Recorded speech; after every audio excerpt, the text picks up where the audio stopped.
Yeah. Faces in the light. Your face is in the light now. Okay. You look like Goth Santa. Sorry? Yes, this is where you suddenly find somebody's decided, oh, it shines beautifully off your broad head. Patch, he says. Okay, I'm going to do a mixture of songs basically that I've been working on this year. Some of them I've been working with my quartet, which has been very exciting, but you'll get the solo version. There's a couple of new ones as well, and I'm going to do a couple of covers that have a story behind them as well. So the first one is a song called 1 to 10, and it's basically about two old friends of mine that I used to know years ago, who are the authors of their own misery. Everybody's told them what to do, and they just carry on doing the same old things, but then we all do. So it started off as a song that was sort of making fun of them really, but actually it became more about everybody. Making fun of people.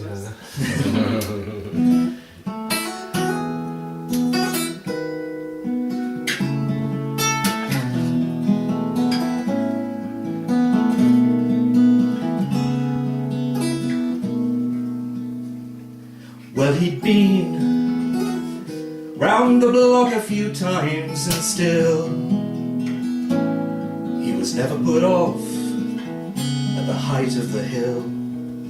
He'd set off at full tilt with his eyes on the mark, enjoying the thrill, the buzz and the spark. He said, "You think I'd see it coming, and I'd count 1 to 10 before telling all my friends I'm the happiest of men. I put all my eggs in one basket, and then pretty soon I find I'm licking my wounds again. Pretty soon I find I'm licking my wounds again."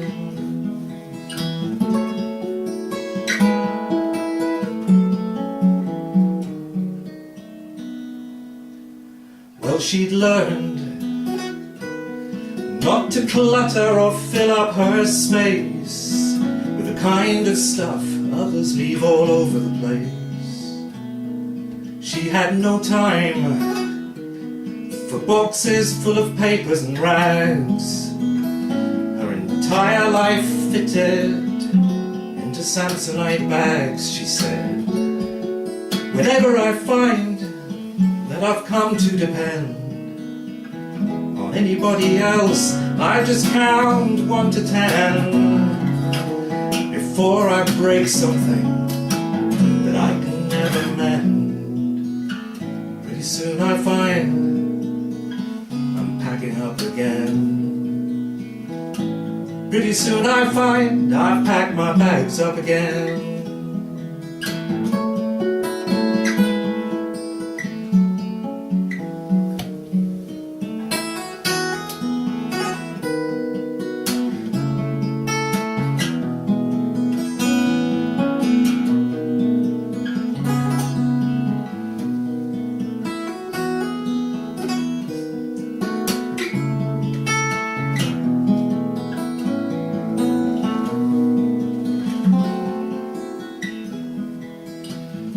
So when life gets you down, drives you right round the bend, and you're trapped in a corner that you just can't defend, before you do or don't do what all your friends recommend, sit yourself down and go over it all again, and just accept you'll probably make all the same mistakes again.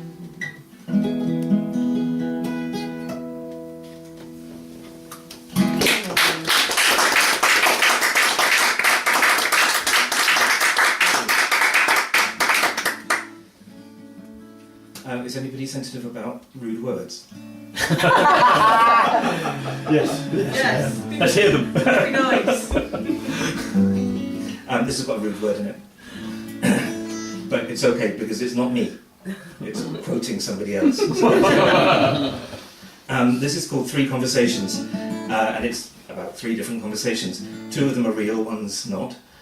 First one is about something that I overheard a couple of months ago in a hospital when I was visiting my father. I was bringing him home and had to wait a little while, and I sat in the cafe and there were two nurses sitting here, and it was just one of those conversations which was totally surreal. I had no idea what they were talking about, but it sounded absolutely fascinating. And for days afterwards I was trying to think, what are they talking about? I don't know. So anyway, I'll put it in a song. The second one was also a true one, which happened on a visit to a friend who lives in the Thames estuary on the Kent coast. And there's a little shop by the railway station where I went in, and it was a conversation I had with the sweet old lady in there, who's one of those lovely old ladies who suddenly faces you with the most appalling bigotry and expects, they just throw it at you as if it's normal and you're going to say yes. And you're just left not knowing what to do. And the third one was a dream.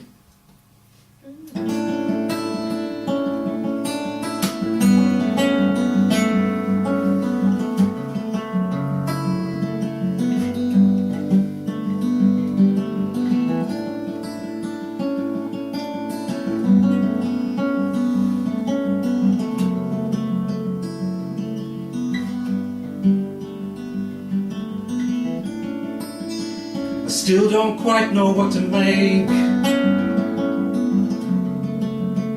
of the conversation I heard today. Two nurses sharing a cake in the hospital cafe. And one used the knife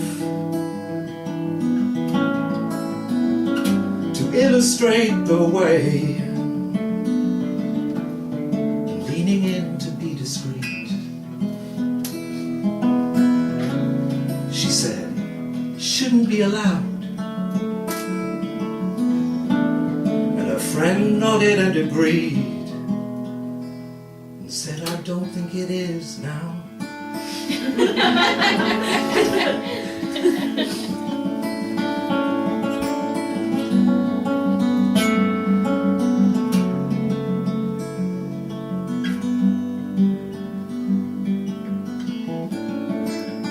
Sweet old lady serving in the shop beside the railway line, where I often used to stop to buy myself some wine. She said, it's changed round here. This town doesn't feel like mine. And then there's all these fucking queers, and you can't tell half the time. Do you want a bag with that, dear? It's £5.99.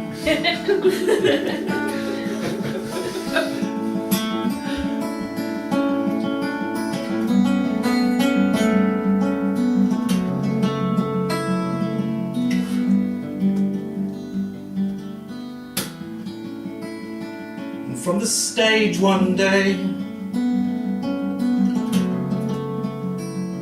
my eyes picked out the face of the very one the songs were written about. He said, they advertised your name, the real reason I came was to say, I still feel just the same. And I said, I do too. And then he introduced his wife and walked away. And I came home to you.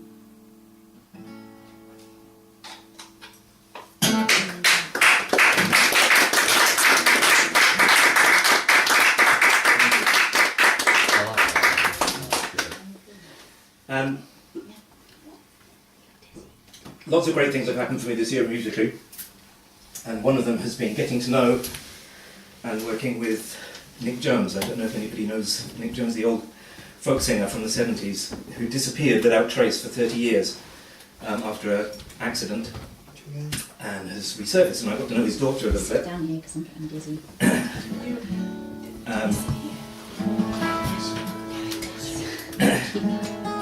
Is it because of the lights? It's just because it's so hot.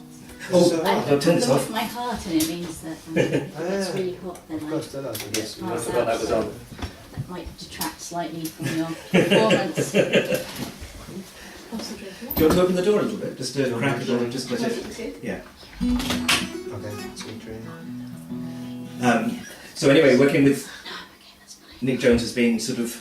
It's the sort of thing that over the last 30 years, when I was 19, I think I saw Nick perform, and it completely changed the way I played the guitar and my whole idea about how you should play the guitar, really, although I don't play him like him now. Huge influence and a big hero, and I had that weird experience last week, well, also for the Oxjam event, of actually standing on stage with Nick singing and playing for him. He can't play anymore, but he can still sing a bit, and it's sort of one of those surreal things. And anyway, this is a song that he wrote many years ago, and he never actually recorded it. It was released finally on somebody had a recording on an old reel-to-reel that they'd made at a club in about 1980, and it was remastered and put out, but it's a lovely song, and it makes my songs look cheerful. It's called The Ruins by the Shore.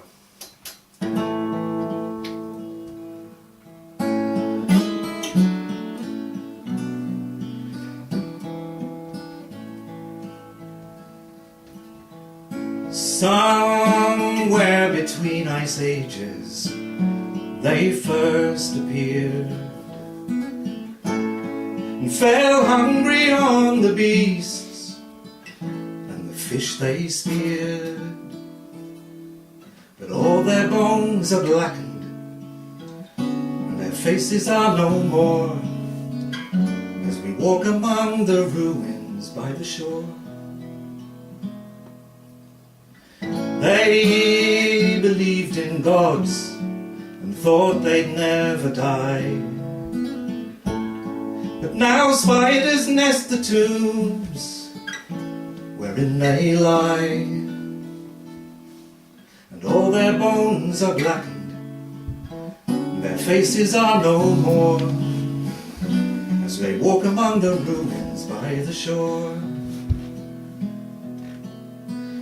They built golden cities rising in the air, but greed drew their foolish hearts into its snare, and all their bones are blackened and their faces are no more as they walk among the ruins by the shore. Kings, tyrants and their empires held the world in sway,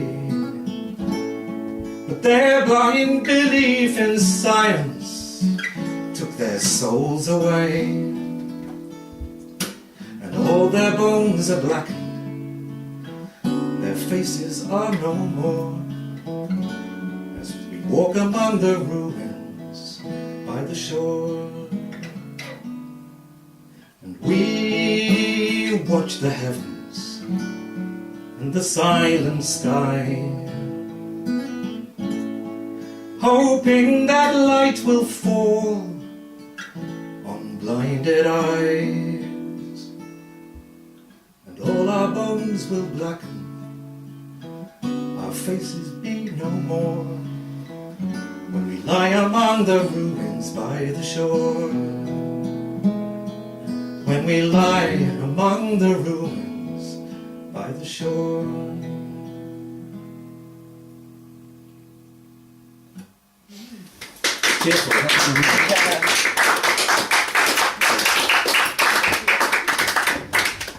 Okay, this is a little bit lighter.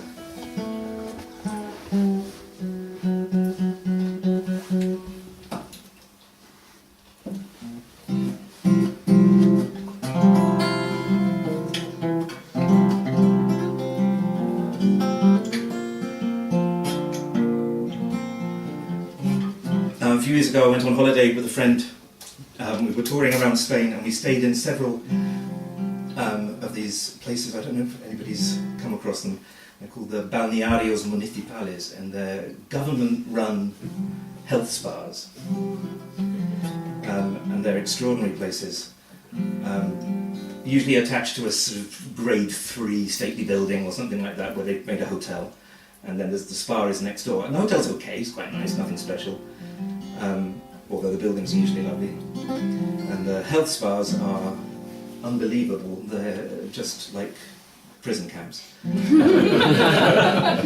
They're just full of people in starchy white uniforms who just shout at you and just tell you to sort of get out of the sauna and get into the parafangos. And what's parafangos? Just get in there. It's your turn. It's on the rota. No, but I don't want to do it. I don't know what it is. Get in there. Well, what it is basically is water torture. Basically, they put you in this long corridor in all white tile, and then turn a fire hose on you. And it's supposed to be good for you. It's absolutely foul. It's the sort of thing that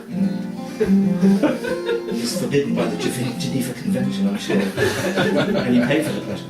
Anyway, while we were there, we were sitting in a restaurant, and we got fascinated by these two very elegant old ladies that were sort of a table or two down from us, who were, they looked extremely grand, very different from each other, but it was clear from watching them that they were absolutely inseparable lifetime companions. They'd been together, they knew everything.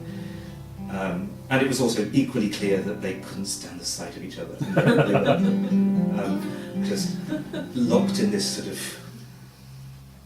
hate, which both of them seemed quite comfortable with, so that's where this song came from. It's called Comfortable Hatred.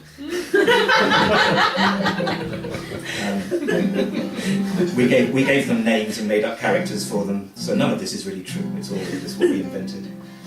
We called them Gracia and Margarita, but that doesn't work in English, so it's Grace and Margaret in the song.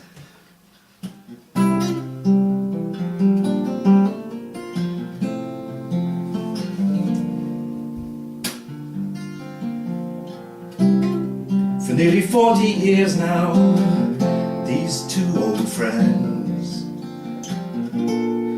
first followed, and then set, and then ignored the latest trends. One bears a grudge and thinks the other one should make amends. Comfortable hatred that neither wants to end. Comfortable hatred that neither wants to end.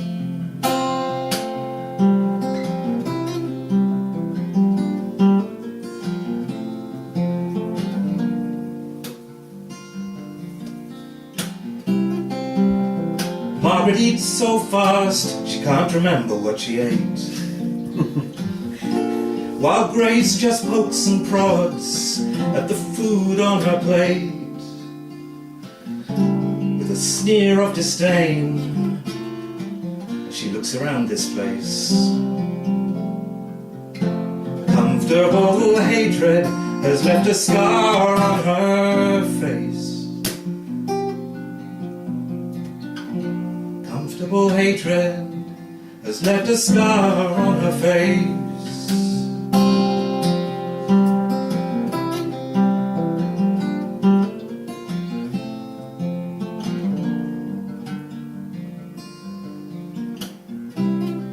Tall and elegant, Grace looks down on dumpy little Margaret, all made up like a clown, looking quite ridiculous in that sparkly evening gown. She wears her displeasure in the flicker of a frown, revealing her feelings in the flicker of a frown.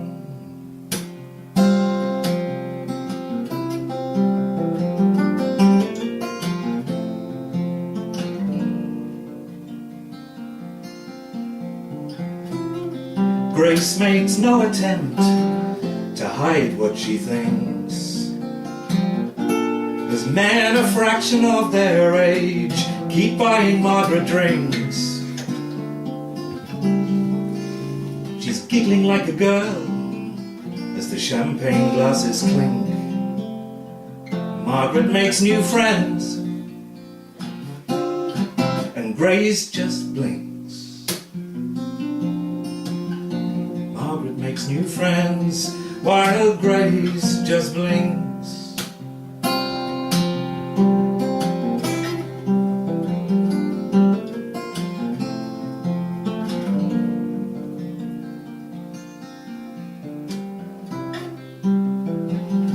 Crosses Margaret's mind to rise to the constant provocation of Grace's tuts and sighs. There's steel in her heart, but only kindness in her eyes. Comfortable hatred's just part of marriage, she decides. Comfortable hatred's part of every marriage, she decides.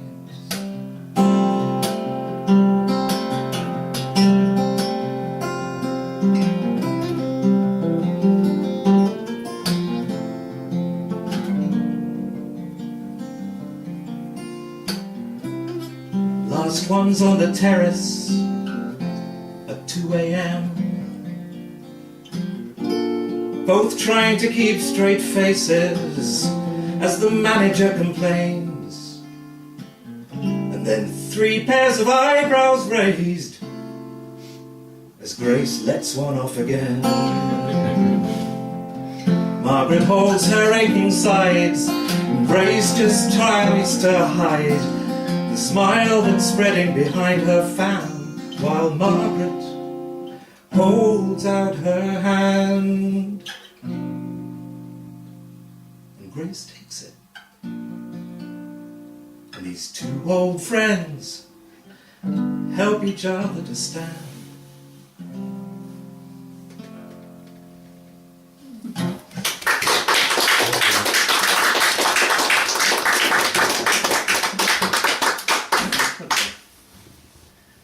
How are we doing? Okay, look more.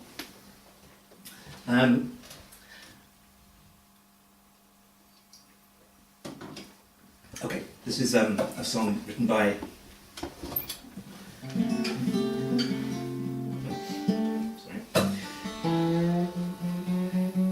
somebody, I've forgotten their name actually. But it's a true story.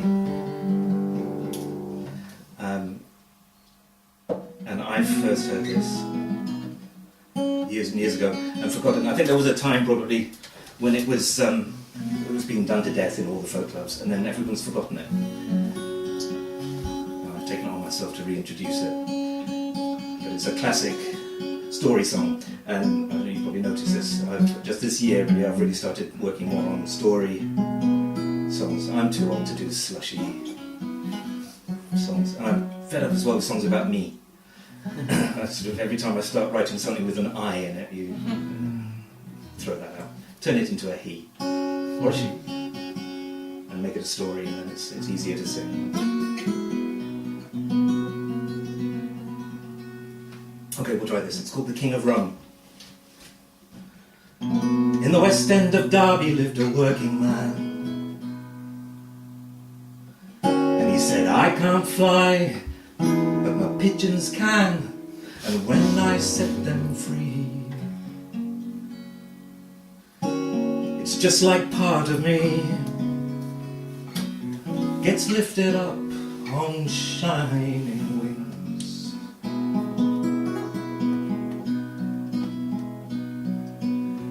Well, Charlie Hudson's pigeon loft was down the yard of a rented house in Brook Street, where life was hard. Oh, but Charlie had a dream. In 1913, Charlie bred a pigeon that would make his dreams come true.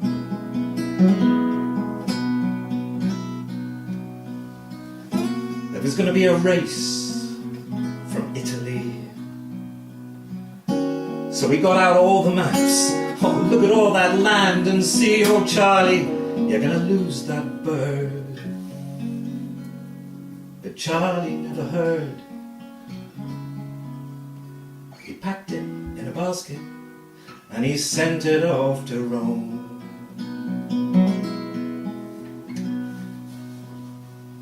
But on the day of the race, a storm blew in. 1,000 birds were blown away and never seen again. Charlie, we told you so. We thought by now you'd know that when you're living in the West End, well, there ain't many dreams come true.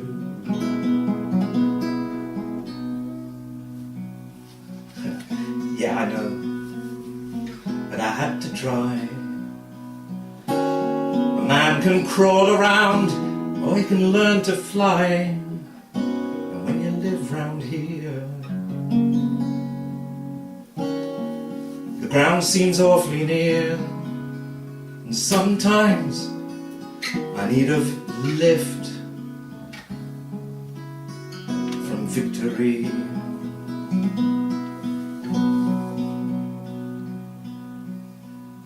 Well, I was off to the pub with a mate or two when I saw a wing flash up in the blue. Oh, Charlie, it's the King of Rome.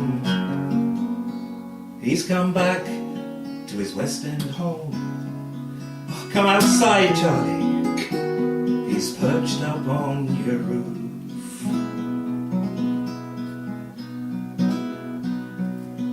Oh, come on down, Your Majesty. I knew you'd make it home to me.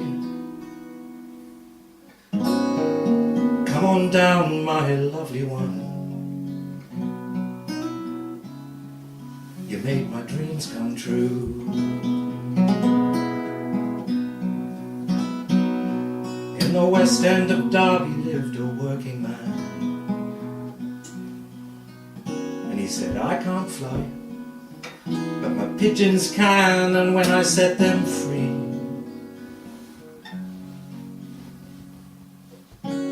it's just like part of me gets lifted up on shining wings.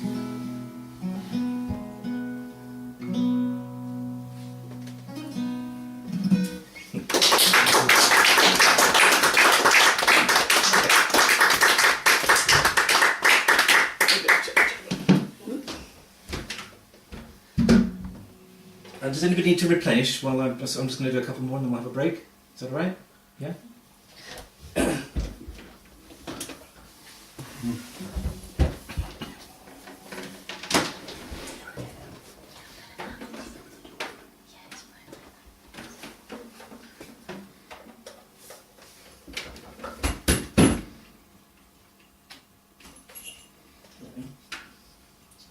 Do I hear sleigh bells?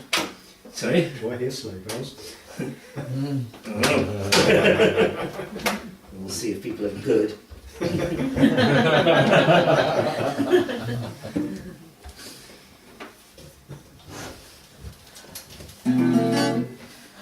Okay.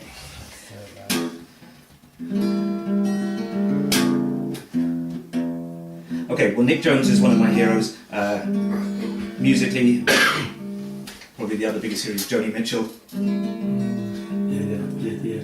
Any fans? Yeah. Big fan. Well, like Nick, I heard her probably when I was about 17 for the first time, and it changed everything. I just never sort of thought about songwriting the same way. So although I don't sound like her, it's one of those sort of, what would Joni do? It's one of the questions you can ask when you're stuck with a song. And the answer is usually something better than that. But anyway, this was after seeing an interview with her on YouTube. It was only done a couple of years ago, just after her 70th birthday.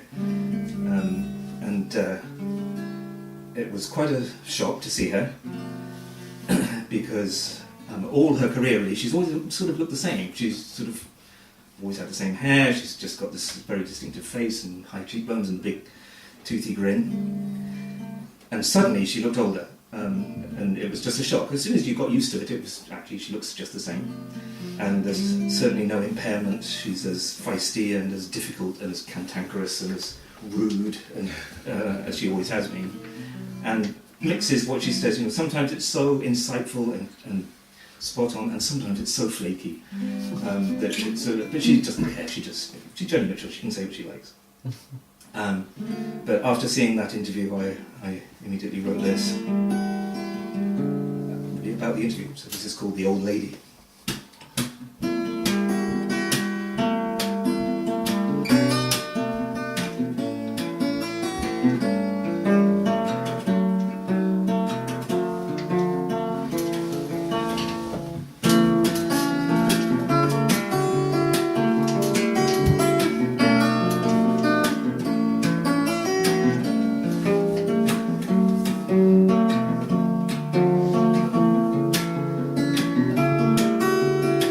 Old lady with her hair piled high,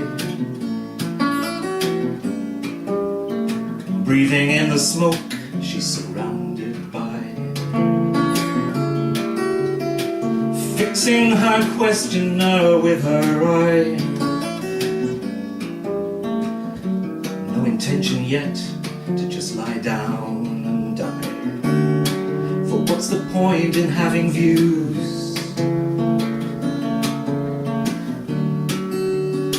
without an audience? Who's gonna hang on every word, both the wise and absurd?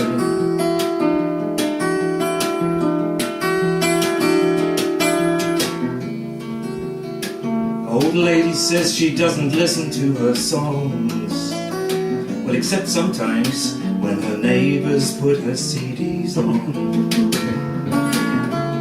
She'll give credit where credit's due, and she racks her brains for names to give it to. Well, Bob and Leonard, they wrote a bit, but for 40 years now they've just turned out the same old shit. And she pauses while another cigarette is lit. Debussy, Duke Ellington, and that's it.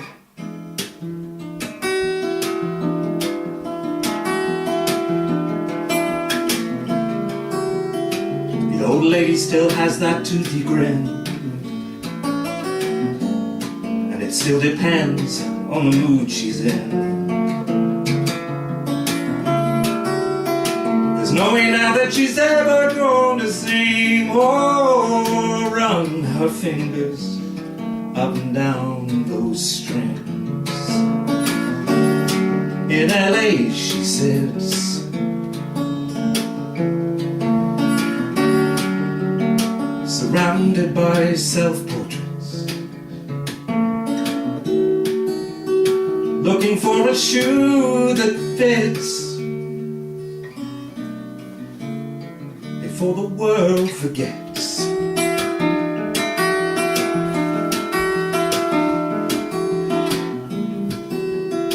Old lady with her head held high, fading into the smoke she's surrounded by.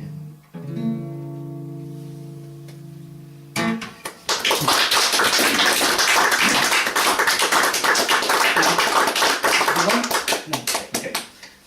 You want to do jingles, don't you? Okay, let's do it. It's Christmas. I wrote a Christmas song. Merry Christmas too.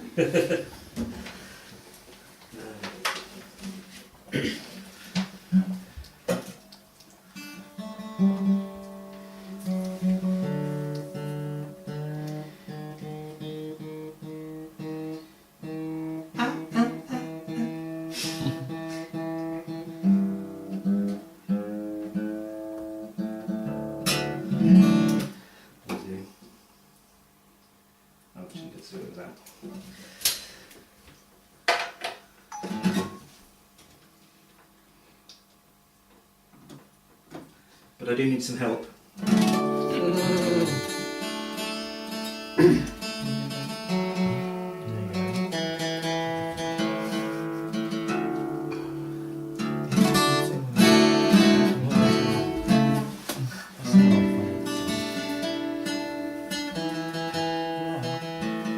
Somebody has to be Santa.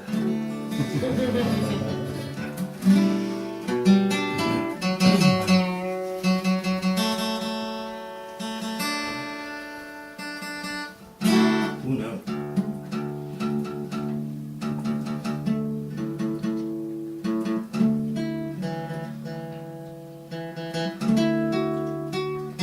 Nearly there.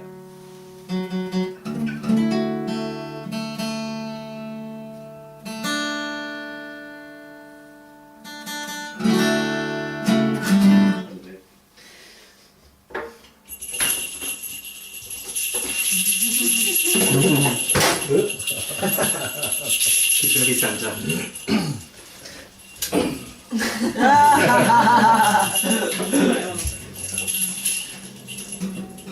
No, I'm sorry. Technical thing called big feet.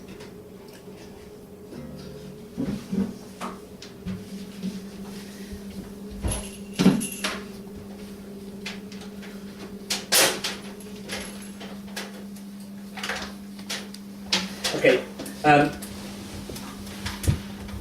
don't dislike Christmas. It would be wrong to say I do, but there are certain things that I dread every year.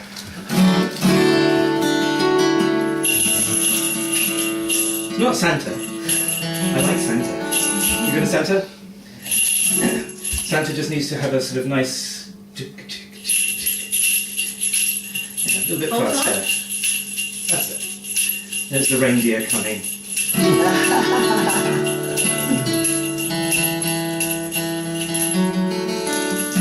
Yeah, just goes all the way through. So, well, I can tell you, well, the title of the song tells you one of the things I can't stand. This song is called I Can't Stand the Slade.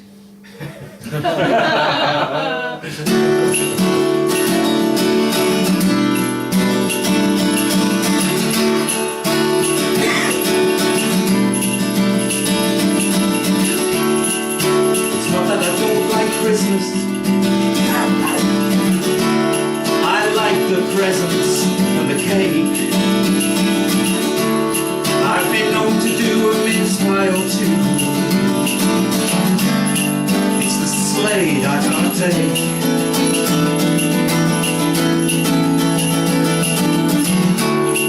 It's whoever hung a stocking on a wall. Whoever disagreed that the old songs are the best. My granny never rock and roll. No, I can't vouch for the rest. So here it is, Merry Christmas, everybody's having fun. And yes, I will have another glass. If you want crackers and that, I'll even wear the hat. Oh, I don't mind looking like a total loss. Just don't play that fucking song. Comes round every year and makes me want to go back to 1972. Really, that's the last time the air was clean.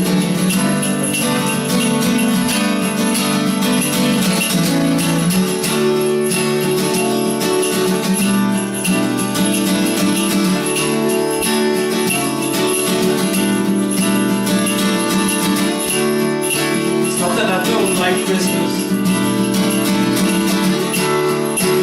I'm not too keen on Christmas songs. Yes, I can see the irony, having just written one. So here it is, Merry Christmas, everybody's having fun. Oh, and yes, yes, I will take another glass. If you want crackers and that, I'll even wear the hat. Don't mind looking like a total ass. Just don't play that bloody song. We all know how it goes. And if Noddy Holder were here, it wouldn't be the reindeer going home with a big red shiny nose.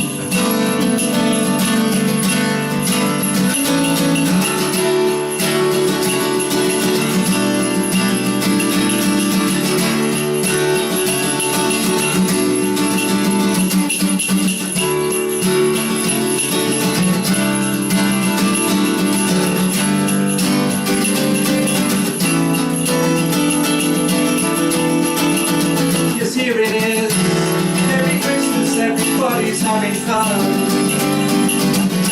And I will have another glass. If you want crackers and that, I'll even wear the hat all the time. Don't mind looking like a total ass. Just don't play that bloody song. You know the one I mean. Worse and worse, it's a living curse. Oh, every Christmas since I was 13.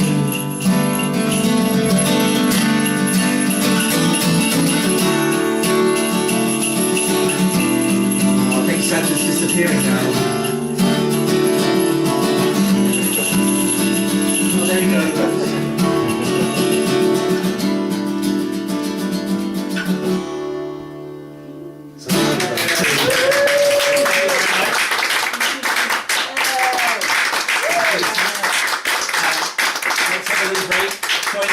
Replenishing, cake, chats, all sorts of stuff, and then Kimwei can get ready. Okay. May I have the short announcement Yes, about the do. amnesty thing? Yes, do, yes, yes.